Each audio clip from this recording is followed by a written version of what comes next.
Hi, good afternoon. I'm Andrea, and the topic for my business report is Taiwan's chances and challenges in EV industry. And this business report aims to discuss the possibility for Taiwan to develop our own EV industry, including manufacturing, branding, and finally making it prevalent in Taiwan.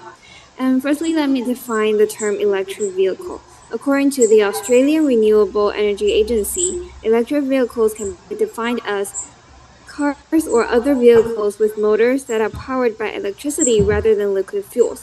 And there are four main types of electric vehicles that are currently available in the market, including battery EVs, hybrid EVs, plug-in hybrid EVs, and fuel cell EVs. And they are categorized by the way they are charged. And in fact, EV's history can date back to the 19th century, but it wasn't until recent decades that it becomes an emerging industry. And according to Canalys's research, a total of 6.5 million electric cars have been sold worldwide, which is 109% growth compared to 2020. And it is estimated to grow with a CAGR of 21.7% and could reach 39,208,000 electric car sales in 2030.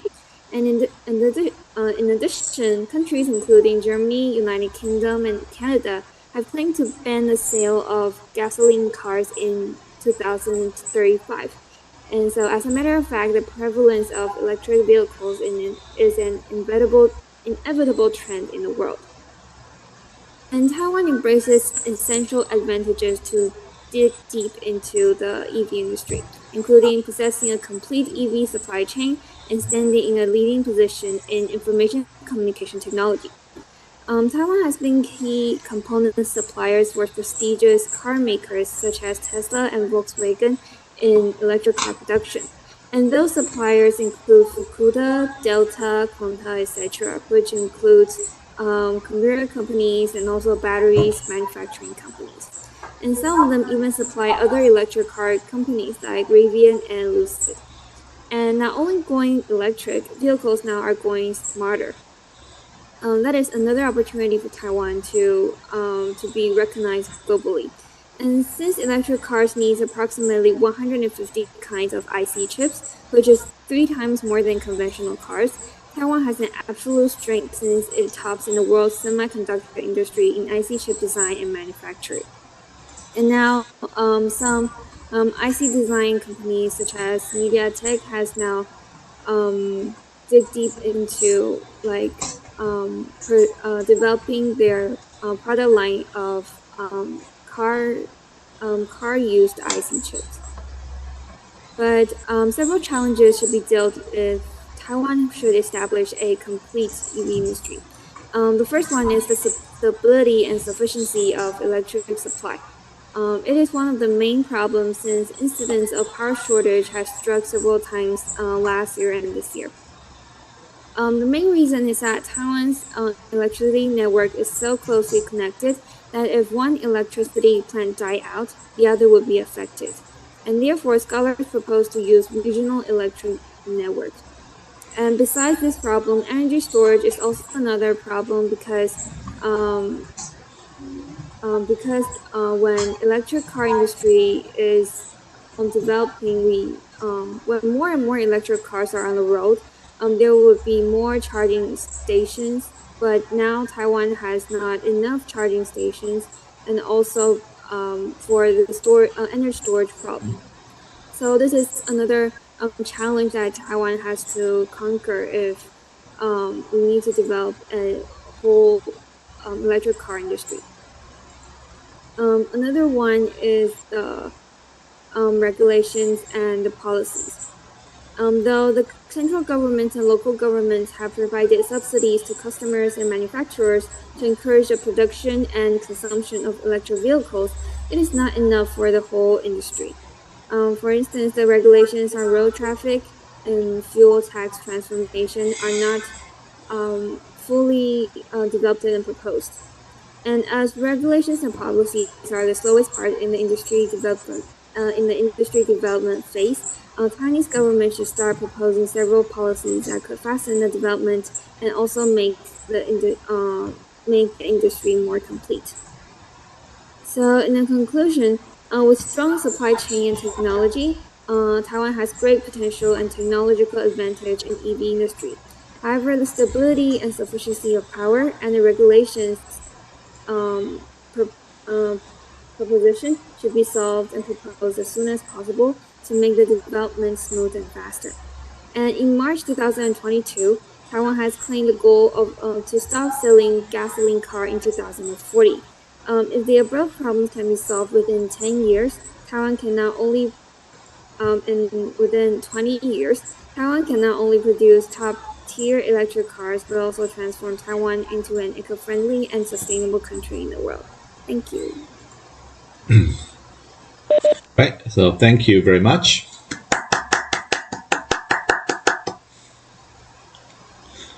Yeah, I think so. Andrea just brought us, I think, a very clear overview of the development of EV industry in Taiwan. So I think again, I would like to invite any questions or comments. Again, to speak, please just turn on the mic. Yes.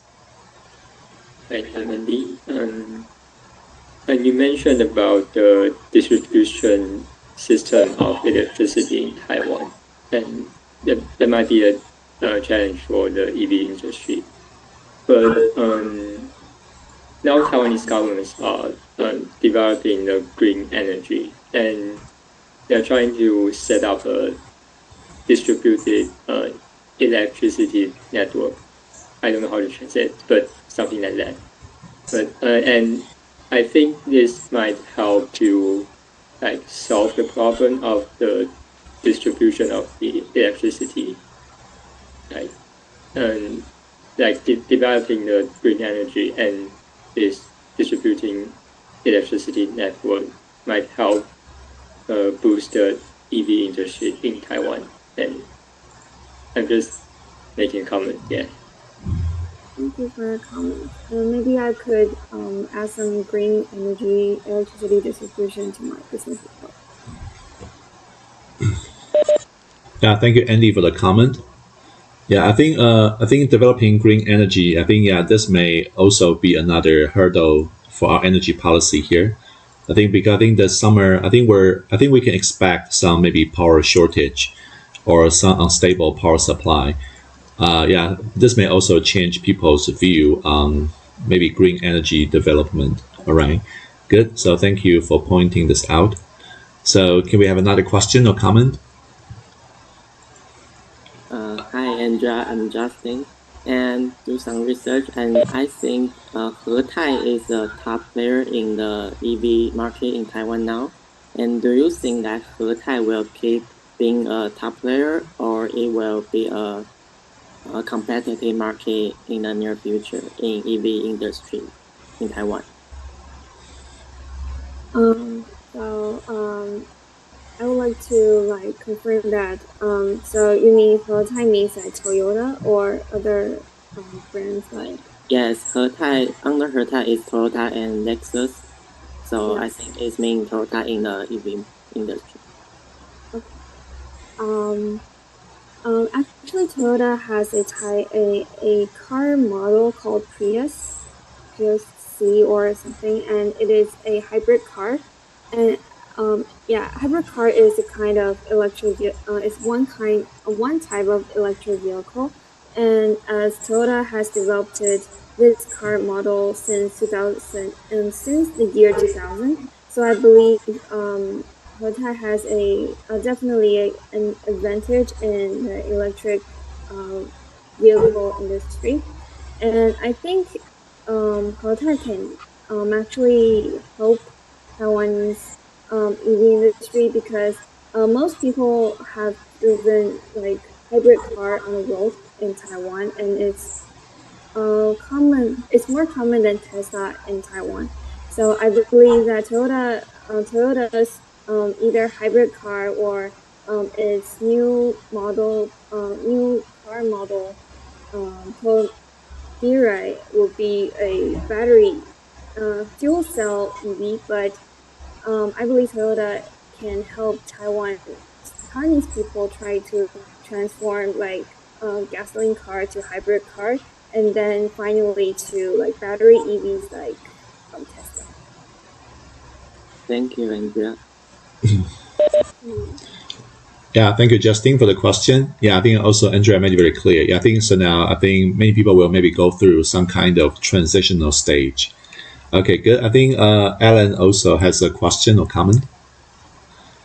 I want to add to Andrea's answers to Justin. I think right now Toyota, most of the Toyota's like vehicle lineup has its like hybrid prototype. For example, Camry has hybrid prototype, and Altis has its hybrid prototype. And also, I want to ask a question. So, Andrea, do you think the market share of batteries, electric vehicles can keep growing in Taiwan? Because I believe that there are many old apartments in Taiwan, and I think that EV owners generally need electric cables in the parking lot. I think it is closely related to either the policy or the infrastructure. Like you just mentioned, the charging problem in Taiwan, and so to like refer to my previous um, answer, I believe that it would definitely go through a transition period. Like people would drive hybrid car first. When most people are driving a hybrid car, and when the infrastructure of charging for the battery EVs become more mature, then people will might transform into battery EVs. So I believe that when infrastructure are mature, people would, and also customers would, try to transform from hybrid to battery EVs. Thank you. Right, thank you, Alan, for the comment. Okay, very good. And so I think we also have Amy. I uh, I wonder that if the demand of the EV in Taiwan is large enough to support the development of EV industry, since the government has claimed to promote e-scooter for several years, but nowadays the scooter market is mostly dominated by scooter that powered by gasoline. Um, so um, so we would like to ask that if the demand is bigger than supply, or okay. I think the demand. I think this problem would occur maybe in 5 to 10 years, because as the government starts providing incentives either in electric scooters or in electric cars. So I believe this problem would be in 5 to 10 years. So as long as Taiwan has like as long as Taiwan has tried to fulfill the needs, as it sees that more and more people are riding electric scooters, then many scooter companies such as Kimco or other um, scooter scooter companies will start to developing their electric scooter models. And then, so I believe that this kind of ecosystem would reflect to like in the car companies. So when like just mentioned, Toyota has hybrid cars, then more and more car companies and or agencies will start to import like hybrid cars to Taiwan, and to fulfill the needs for the market. So yeah, I believe the problem would emerge, but not in the short period of time. Thank you.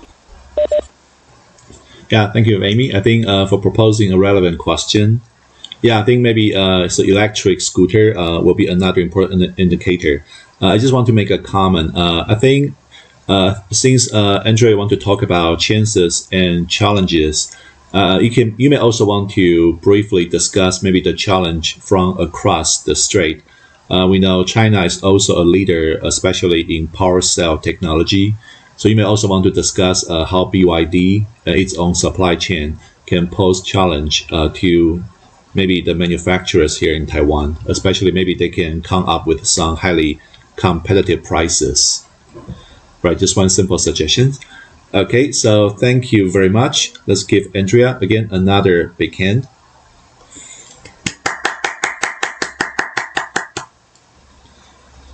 Okay, so now after Andrea, I think we'll